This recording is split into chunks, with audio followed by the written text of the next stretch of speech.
নমস্কাৰ বন্ধু বান্ধৱীসকল, মৃত্যুপংখী নতুন এটি ভিডিঅ'লৈ আপোনালোক সকলোকে পুনৰ এবাৰ স্বাগতম জনাইছোঁ। আজি মাছৰ এটা বইল ৰেচিপি আগবঢ়াম বুলি ভাবিছোঁ। আহকচোন আমি কেনেদৰে ৰেচিপিটো বনালোঁ চাওঁ আহক। মাছৰ বইল ৰেচিপি বনাবৰ কাৰণে মই এই 4 পিচ ৰৌ মাছ লৈছোঁ। এইখিনি মই ভালদৰে ধুই ল'লোঁ।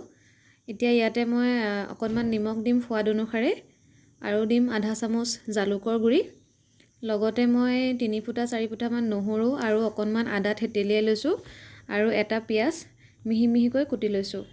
এইখিনি এতিয়া মই ভালদৰে মিহলি কৰি ল'ম। মই এখন হেতাৰ সহায়েৰে এইখিনি ভালদৰে সানি লৈছোঁ।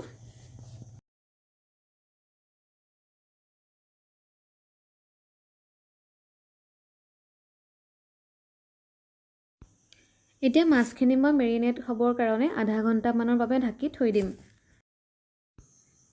প্ৰায় আধা ঘণ্টামানৰ পিছত মই গেছত এনেধৰণৰ এখন কেৰাহী বহাই দিছোঁ আৰু ইয়াতে মই এটা বিলাহী দীঘল দীঘলকৈ কাটি ইয়াতে দি দিছোঁ। আৰু ইয়াত আমি কোনো ধৰণৰ তেল ব্যৱহাৰ কৰা নাই, যিহেতু আমি আজি বইল মাছ বনাম সেইবাবে। এতিয়া বিলাহীখিনি অকণমান নিমখ দি মই এই ধৰণেৰে লৰাই আছোঁ। গেছৰ ফ্লেমটো একেবাৰে কম কৰি ৰাখিছোঁ যাতে বিলাহীখিনি তলত লাগি নধৰে। এতিয়া ইয়াতে মই অকণমান কুহুমীয়া গৰম পানী দি দিম।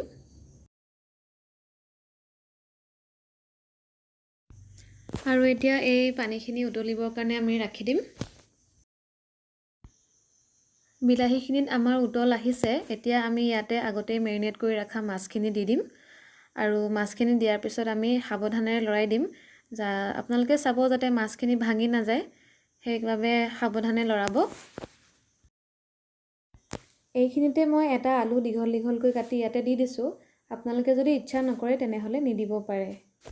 এতিয়া এইখিনি লৰাই দিম আৰু ভালদৰে উতলিবৰ কাৰণে মই এনেধৰণেৰে ৰাখি দিম।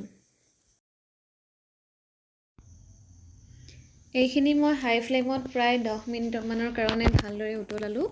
উতলাৰ পাছত ইয়াৰ পৰা পানীখিনি লাহে লাহে শুকাই গৈছে, লগতে বিলাহীখিনিও গলিছে।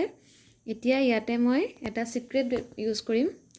এইখিনি কি বাৰু আপোনালোকে কওকচোন। আপোনালোকে কিন্তু ক্ৰীম বুলি ভাবি ভুল নকৰিব। এইখিনি হৈছে পিঠাগুড়ি।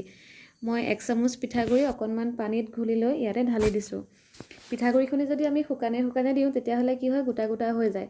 সেইকাৰণে আমি এনেধৰণেৰে গুলি পেলাই মই ক্ৰীমৰ নিচিনাকৈ দি দিছোঁ আৰু একেবাৰে শেষত অকণমান পুনৰ অলপমান গৰম পানী ব্যৱহাৰ কৰিছোঁ। গৰম পানীখিনি দিয়াৰ পিছতে মই ইয়াত দিছোঁ 2 চামুচ খৰিচা আৰু একেবাৰে শেষত দিছোঁ 3টা কেঁচা জলকীয়া।